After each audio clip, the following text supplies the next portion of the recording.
Go ahead.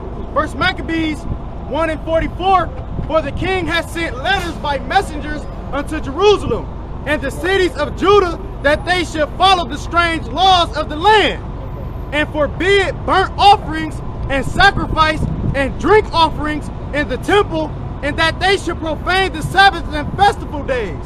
Right. And pollute the sanctuary and holy people. And that's what they doing today. They polluting the Sabbaths and the festive days. They adding this paganism to it. You think you worshiping like fucking Easter. That's not the way you're supposed to conduct the Passover. Right. And then they incorporate paganism, add bunnies and goddamn eggs and dumb shit like that. Right. Read the last part back. It says, verse 45, and forbid burnt offerings and sacrifice and drink offerings in the temple, and that they should profane the Sabbaths and festival days. And you can ask Jake now. Jake don't even know when the real Sabbath is. He still thinks it's this shit that Friday to Sunday, Saturday, sundown. And pollute the sanctuary and holy people, set up altars and groves and chapels of idols, and sacrifice swine's flesh and unclean beasts. Right. So you got them eating pork in the churches. They got all these idols, the Mother Mary and shit like that. That's everything that's going on. The fat ass cross with the Cesare Borgia. Verse 48, that they should also leave their children uncircumcised and make their souls abominable with all manner of uncleanness and profanation. Right. So they also had the kids fathering after the traditions of men. That's right. Doing the same thing. Just because they was taught that way, they gonna teach their kids that way. They ain't gonna come back to the truth. That's right. They gonna basically, like you said, regurgitate. They thinking just because their parents did it that it's right. No. Right. That's right. Like oftentimes you can ask a so-called Christian that claim to be, in the truth, are you a Christian because you was born that way, or are you Christian because you truly believe what you believe? You know what I'm saying? Half these people are hypocrites anyway. But this scripture I want to bring out. Then once you ask them a couple scriptures about the Bible and they don't get it, then they instantly try to discredit it. But all their life they've been claiming they a Christian. That's right. That's right. This is Salakia. First Maccabees 1:49, to the end that they might forget the law and change all the ordinances. You know what I'm saying? And that expounded right into what the brother was saying in the Psalms 83rd chapter. You know what I'm saying? That was their one consent to come and get us to basically go off. And I got a quick pre. I mean, you can speak while I find it. I got a quick pre that I want to find, and I believe it's in Ezra, but I gotta get my notebook. This is real quick. This is Ezekiel 37, verse. I'm gonna start at 16. Moreover, thou son of man, take thee one stick and write upon it for Judah and the children of Israel, his companions. Then take another stick and write it upon it for Joseph, the stick of Ephraim, and for all the house of Israel, his companions. This that stick, that plank. When you go in the word stick, it goes to say plank. So that's this prophecy right here. Not saying this is it. Right. We bringing the tribes back, just letting you know, right. Basically joining the two nations back together, letting them know that they Israel, the southern and northern kingdoms. Yeah. Like when we had before, we was one nation, then we had the splits where it became the northern and southern kingdom. So now it's to the point to where we gotta let them know who they are and bring them back as one nation. Yeah, because what the brothers reading in Maccabees is in the Greek era. That's one hell of a Hellenists, man. Under the Antiochus and Epiphanes, man, they was they was doing anything they possibly could do for us not to keep the law. I'm talking about killing. Yeah, you got it. Huh? They was killing us. Taking our tongues out. If we speak that we're Jews, right? They told them they couldn't teach the name. Yeah, they couldn't teach the That's name. what it is. You couldn't teach the name. Circumcise your son. They was snatching the babies out. They was cutting babies out of the woman's stomach. Yep. It was one hell of a period to get us out of that. And they did the same thing when we went to the Moors in Spain. Did the same thing. Then they stopped. Oh, y'all can't do this. And then that's when they converted them to Islam. And every time that we represent what we represent on a righteous level, they're going to be like, no, y'all can't do that. And they're going to force us and push us to basically disperse amongst the nation. So who did that? Exactly what nation was that? This the Edomites. These are the Edomites. They was known as Greeks. They was known as Greece. They called themselves Romans. They called themselves a lot of things, Right, you know. and he said the But wrong the Greeks are Edomites. This was in the Greek era, led by basically a guy named started with Alexander the Greek, you know. The world called Alexander the Great, but he Alexander the Greek. The Greek, the Macedon, the Macedonian. Macedon. So yeah, I keep going on that stuff. This is Ezekiel 37, verse 18. And when the children of thy people shall speak unto thee, saying, wilt thou now show us what thou mean by this? Say unto them, thou said the Lord, Yahweh, behold, I will take the stick of the Joseph, which is in the hands of Ephraim, and the tribe of Israel, his fellows, and I will put them with him, even with the stick of Judah, and make them one stick. Right, because what the brother speaking on, and the brother speaks is true in the Apocrypha, in the Maccabees, they was going through steps to get us out of this doctrine of Yahweh Hashem Yahushua. That's why when you jump to the book of Romans and Paul, he was going to the Gentiles. A lot of them was calling themselves Greeks, was calling themselves Romans, was calling themselves all types of things.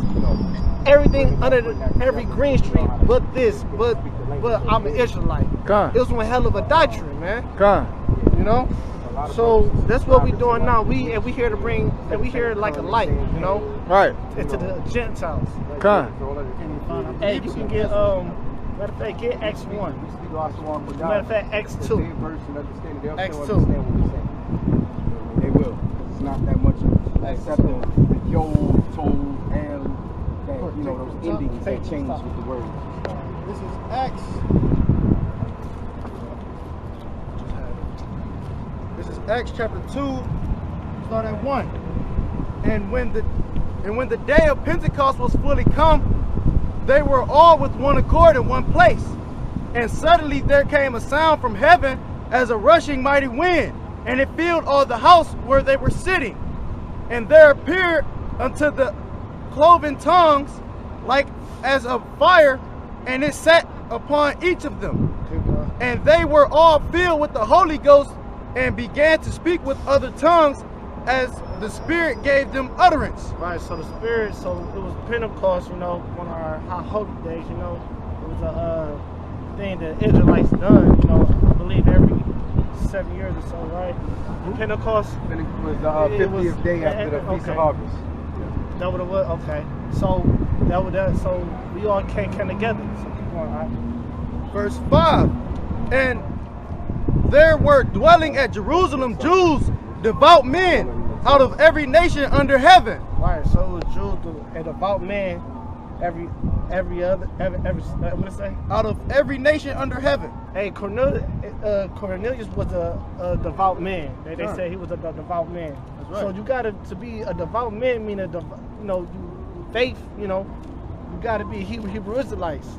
So these was Hebrew Israelites scattered everywhere. They all came to Jerusalem, you know, to celebrate the Pentecost, you know, to meet brothers, you know, to worship. It was radical. Yeah, it was radical.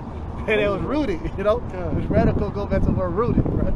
Brother. And what's that Hebrew word you said it was? You said a Hebrew word that means big.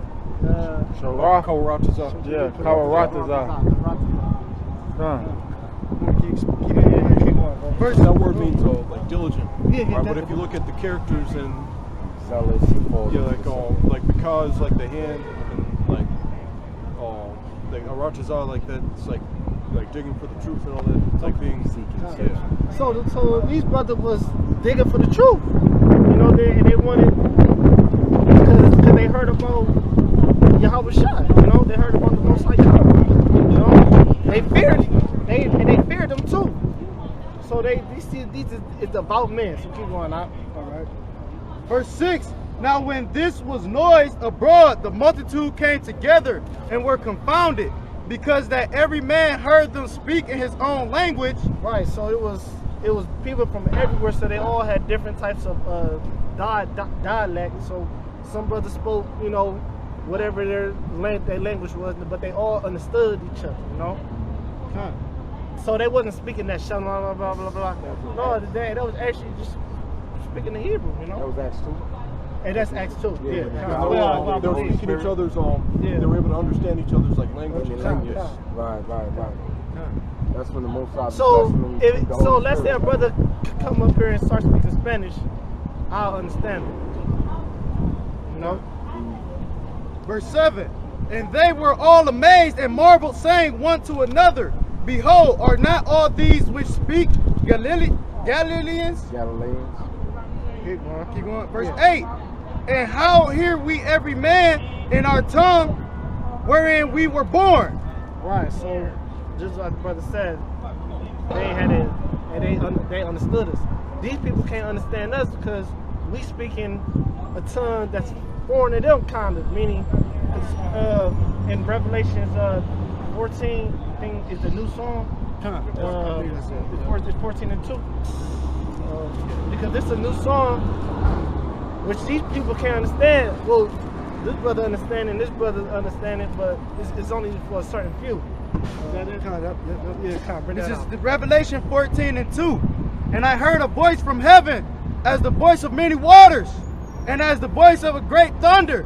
And I heard the voice of harpers harping with their harps, and they sung as it were a new song before the throne. Right, so this is a new song that we sing. Basically, it's similar to what's going on in Acts, but these people are not understanding us, man. You know, we trying to bring them to the marriage. Hey, get Proverbs 8 and 9.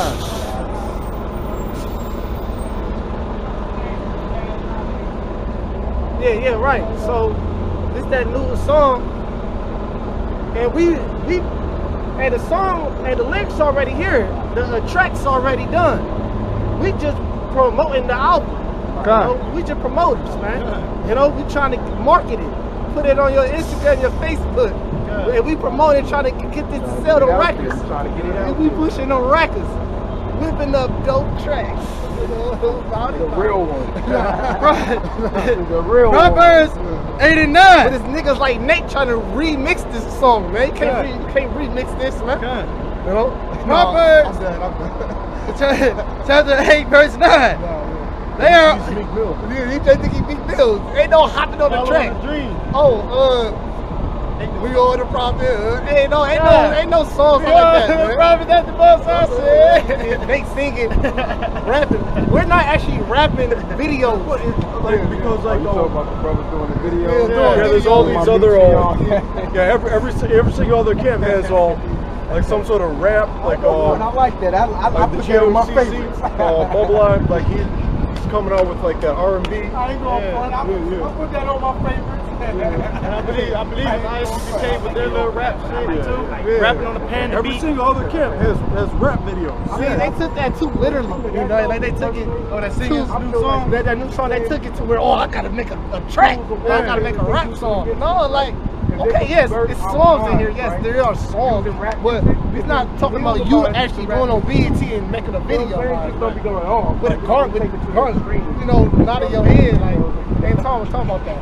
Right quick. This Proverbs 8 and 9. They are all plain to him that understandeth, and right to them that find knowledge. Right. So the words there, they plain, man. Like the song that we singing, is plain to the elect, man. Right? Yeah. And the song written, we the promoters, man. That's all we doing is promoting this song. We're trying to try to vibe to you know, to fit a rhythm. You know? Okay. Keep going. It says, I'm gonna bring back Revelation 14 and 3. And they sung as it were a new song before the throne and before the 4 beasts and the elders, and no man could learn that song, but the 144,000 which were redeemed from the earth. Right. So 12,000 out of each tribe. These are the only people who's going to be able to learn this song and promote it and market it. You know, and it's our favorite song, man. That's right. You know, and we don't like to listen to not Young Thug. And, you know, even them songs is addicting. That's why last week I would bring out that Bewitched. See those songs, them songs try to get you in a mindset to do something stupid. You know? Right. Meaning you listen to that song, you be like, maybe I should, you know. Yeah, they put an angry spirit on you.